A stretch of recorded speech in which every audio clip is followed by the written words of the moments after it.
ವೀಕ್ಷಕರೇ, ನೀವು ನೋಡ್ತಾ ಇರೋದು ಜನರ ಕೂಗು ನ್ಯೂಸ್. ನಾನು ನಿಮ್ಮ ಪುಷ್ಪಾ ಮುರುಗೇಶ್ ಜಿ.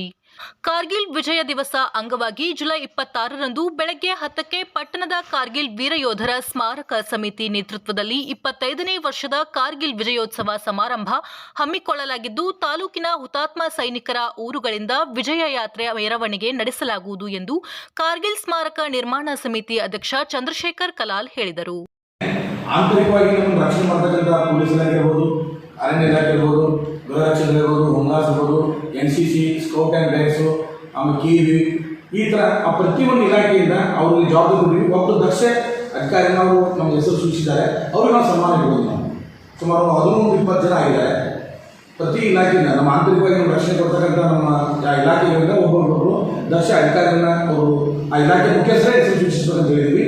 ಅವ್ರ ಹೆಸರು ಈಗಾಗಲೇ ಕೊಟ್ಟಿದ್ದಾರೆ ನಮಗೆ. ಅದ್ರ ಜೊತೆಗೆ 3 ಜನ ಮಾಜಿ ಸೈನಿಕರನ್ನ ಅವ್ರನ್ನ ಎಲ್ಲರೂ ಕೂಡ ಒಂದು ವೇದಿಕೆ ಮೇಲೆ ಒಂದು ಸನ್ಮಾನ ಸಮಾರಂಭವನ್ನು ಇಟ್ಕೊಂಡಿದ್ದೀವಿ. ಪಟ್ಟಣದ ಪ್ರವಾಸಿ ಮಂದಿರದಲ್ಲಿ ಸಮಿತಿಯ ಪದಾಧಿಕಾರಿಗಳ ಪೂರ್ವಭಾವಿ ಸಭೆಯಲ್ಲಿ ಅವರು ಮಾತನಾಡಿದರು. ಕಾರ್ಯಕ್ರಮದ ಅಂಗವಾಗಿ ನಗರದ ಕಾರ್ಗಿಲ್ ಯೋಧ ದಾವಲ್ಸಾ ಕಂಬಾರ್ ಅವರ ಮನೆಯಿಂದ ಮುದ್ದೇಬಿಹಾಳ ತಾಲೂಕಿನ ಹುತಾತ್ಮ ಸೈನಿಕರ ಊರುಗಳಿಂದ ಬರುವ ಜ್ಯೋತಿಗಳ ಹಾಗೂ ಸೇನಾಧಿಕಾರಿಗಳ ಭವ್ಯ ಮೆರವಣಿಗೆ ನಡೆಯಲಿದೆ ಎಂದು ತಿಳಿಸಿದರು. ಬೆಳಗ್ಗೆ 11:30ಕ್ಕೆ ವಿಜಯೋತ್ಸವ ಸಮಾರಂಭ ಮುದ್ದೇಬಿಹಾಳ ಹಳೆ ತಹಸೀಲ್ದಾರ್ ಕಚೇರಿ ಎದುರಿಗೆ ಇರುವ ಸೈನಿಕ ಮೈದಾನದಲ್ಲಿ ನಡೆಯಲಿದೆ ಎಂದು ತಿಳಿಸಿದರು. ಸಮಿತಿ ಸದಸ್ಯ ಬಸವರಾಜ್ ನಂದಿಕೇಶ್ವರ್ ಮಠ್ ಮಾತನಾಡಿ, ಮುದ್ದೇಬಿಹಾಳ ತಾಲೂಕಿನ ಕರ್ನಲ್ ಸತೀಶ್ ದೇಶಪಾಂಡೆ ಏಷ್ಯಾ ಉಪಖಂಡದಲ್ಲಿ ನೌಕಾದಳದ ಯುದ್ಧ ನೌಕೆಯಲ್ಲಿ ಲಾಜಿಸ್ಟಿಕ್ಸ್ ಅಧಿಕಾರಿಯಾಗಿ ನೇಮಕಗೊಂಡ ಮೊದಲ ಭಾರತೀಯ ಮಹಿಳೆ ಡವಳಗಿಯ ರಾಜೇಶ್ವರಿ ಕೋರಿ, ತಮಿಳುನಾಡಿನ ವೆಲ್ಲಿಂಗ್ಟನ್ ಭಾರತೀಯ ಸೇನೆಯ ಲೆಫ್ಟಿನೆಂಟ್ ಕರ್ನಲ್ ಆಗಿ ಸೇವೆ ಸಲ್ಲಿಸುತ್ತಿರುವ ಬಳವಾಟಾದ ಶಿವಾನಂದ್ ಬಿರಾದರ್ ಅವರು ಕಾರ್ಯಕ್ರಮದಲ್ಲಿ ವಿಶೇಷ ಅತಿಥಿಗಳಾಗಿ ಆಗಮಿಸುವರು ಎಂದು ತಿಳಿಸಿದರು. ಅನ್ನೋ ಕಾರಣಕ್ಕೆ ನಮ್ಮ ತಾಲೂಕಿನಲ್ಲಿ ಸುಮಾರು 17 ಜನ ಸೈನಿಕರು ಕಾರ್ಗಿಲ್ ಯುದ್ಧದಲ್ಲಿ ತೀರ್ಕೊಂಡು ಹೋಗಿದ್ದಾರೆ. ಅವರ ಮನೆಗಳಿಂದ ಅವರ ಭಾವಚಿತ್ರ ಸಹಿತವಾಗಿ ಒಂದು ಜ್ಯೋತಿ ಯಾತ್ರೆ ಬರ್ತದೆ. ಆ ಊರಿಂದ ಅವರು ತೊಗೊಂಡು ಬರ್ತಾರೆ. ಅವ್ರು ಎಲ್ಲಿ ಬರ್ತಾರೆ? ದಾವಲ್ಸಾ ಕಂಬಾರ್ ಅವ್ರ ಮನೆಗೆ ಬರ್ತಾರೆ. ಅವ್ರ ಮನೆಗೆ ಬಂದು ಅಲ್ಲಿ ಅದೆಲ್ಲ ಅವ್ರ ಉಪಹಾರದೆಲ್ಲ ಮುಗಿಸ್ಕೊಂಡು ಅಲ್ಲಿಂದ ಭವ್ಯವಾದ ಮೆರವಣಿಗೆ ಇರ್ತದೆ. ಇಲ್ಲಿ ಇನ್ನೊಂದು ವಿಶೇಷ ಏನು ಅಂತಂದರೆ, ಮುದ್ದೇಬಿಹಾಳ ತಾಲೂಕಿನವರು ಸುಮಾರು ಅನೇಕ ಜನ ಸೈನ್ಯದೊಳಗೆ ಭಾಳ ದೊಡ್ಡ ಉನ್ನತವಾದ ಹುದ್ದೆಯೊಳಗದ.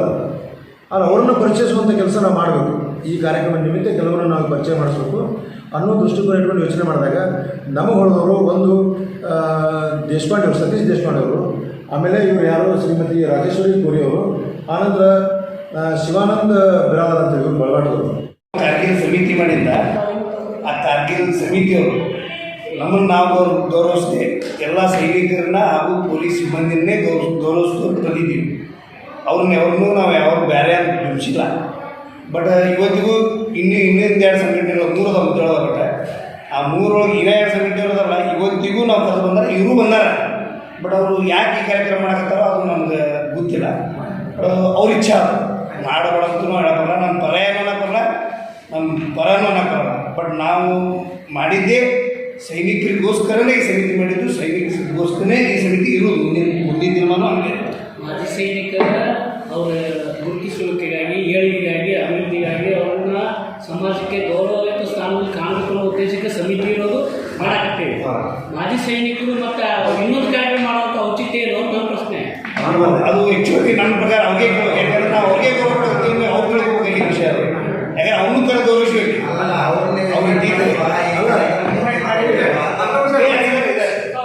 ಮೂರು ಸಮಿತಿಯವ್ರಿಗೂ ಇದರೊಳಗೆ ಅವ್ರಿಗೂ ಸೈನಿಕರಿಗೆ ಒಂದು ಸನ್ಮಾನ ಇದೆ. ನಾವು 3 ಟೀಮ್ ಇದ್ರು 3 ಮಂದಿ ಸೈನಿಕರಿಗೂ ಒಬ್ಬೊಬ್ಬರಿಗೆ ನಿಮ್ಮ ಸಮಿತಿಯಿಂದ ಒಬ್ಬೊಬ್ಬರು ಕೊಡು ಅಂತೇಳಿ ಹೆಸರು ಕೊಟ್ಟಿವಿ. ಬಂದಾಗ ಯಾವುದೇ ಕಾರ್ಯಕ್ರಮ ಮಾಡಿದ್ರು ಅವ್ರಿಗೆ ಕರೆದು ಗೌರವ ಕೊಟ್ಕೋತ ಬಂದಿಲ್ಲ. ಬಂದಾಗ ಅವ್ರು ಬಂದು ಅವ್ರಿಗೆ ಗೌರವ ಕೊಡ್ತೀವಿ. ನಾವು ಧ್ವಜಾರೋಹಣ ಮಾಡುವಾಗ ಆಗಸ್ಟ್ 15 ಜನವರಿ 26ಕ್ಕೆ ಅವ್ರಿಗೆ ಬೆಲೆ ಕೊಡ್ಕೊಂಡು ಬಂದಿದ್ದೀವಿ. ಅವ್ರು ಯಾರು ಮಾಡ್ತಾರೆ ಅದನ್ನ 3 ಸಂಘಟನೆ ಮಾಜಿ ಸೈನಿಕರ ಪ್ರಮುಖರನ್ನ ಪಾಮಂತ್ರಪತಿಗಳು ಸೇರಿಸಬಹುದಾಗಿತ್ತಲ್ಲ, ಇಲ್ಲ ಮೊದಲು ಹಾಕಿ ಬಂದಿಲ್ಲ ಅವರು. ಬಟ್ ಅವರು 3 ಸಮಿತಿ ಇದ್ದಿದ್ದಕ್ಕೆ ನಮಗೆ ಬಂದಾಗಿದೆ. ಬಟ್ ಅವ್ರು ಯಾರು ಒಬ್ಬರು ಹಾಕಿ ಬೇಡ, ಅವ್ರನ್ನೇ ಎಲ್ಲರೂ ಬಂದು ಸಾಕು ಅಂತ ಸನ್ಮಾನ ಇದ್ದೀವಿ. ಕಾರ್ಗಿಲ್ ಸಮಿತಿ ಹೆಸರನ್ನ ಕೆಲವು ದುರುಪಯೋಗ ಮಾಡ್ಕೊಳಕತ್ತಾರ. ಅದನ್ನ ದಯವಿಟ್ಟು ಯಾರು ಅದು ದುರುಪಯೋಗ ಮಾಡ್ಕೋಬಾರ್ದು ಅಂತೇಳಿ ರಿಕ್ವೆಸ್ಟ್ ಮಾಡ್ಕೊಂಡು. ಯಾಕಂದ್ರೆ ನಮ್ಮ ದೇಶಕ್ಕೆ ಸೇವೆ ಸಲ್ಲಿಸಿದಂಥ ಸೈನಿಕರ ಹೆಸರಲ್ಲಿ ನಾವು ಕಾರ್ಯಕ್ರಮ ಮಾಡಾಕತ್ತೀವಿ. ದಯವಿಟ್ಟು ಇದನ್ನ ಈ ಹೆಸರನ್ನು ದುರುಪಯೋಗ ಮಾಡ್ಕೊಬಾರ್ದು ಅಂತ ಕೇಳ್ಕೊತೀವಿ. ಯಾವ ರೀತಿ ದುರುಪಯೋಗ ಮಾಡ್ಕೊಳತ್ತಲ್ಲ? ಕೆಲವೊಂದಿಷ್ಟು ಕಡೆ ಕಾರ್ಗಿಲ್ ಸಮಿತಿ ನಾನೇ ಮಾಡಿದ ಕಾರ್ಯಕ್ರಮ, ಕಾರ್ಗಿಲ್ ಸಂಘಟನೆ ಸಮಿತಿ ನಾನೇ ಹುಟ್ಟಾಕಿನಿ, ನಾನೇ ಮಾಡಿನಿ, ನಾವು ಮಾಡೋ ಕಾರ್ಯಕ್ರಮ ನಾನೇ ಮಾಡಿನಿ ಅಂತ ಮುಂದೆ ಹೇಳ್ತಾರೆ. ದಯವಿಟ್ಟು ಅಂತ ಯಾರು ಮಾಡ್ತಾರೆ. ಪೊಲೀಸ್ ಕಂಪ್ಲೇಂಟ್ ಏನಾದರೂ ಕೊಟ್ಟಿದ್ದೀರಾ? ಇನ್ನಷ್ಟು ಸುದ್ದಿಗಾಗಿ ನೋಡ್ತಾ ಇರಿ ಜನರ ಕೂಗು ಯೂಟ್ಯೂಬ್ ಚಾನಲ್. ಇದು ನಿಮ್ಮದೇ ಧ್ವನಿ. ಸಬ್ಸ್ಕ್ರೈಬ್ ಮಾಡಲು ಮರೆಯಬೇಡಿ.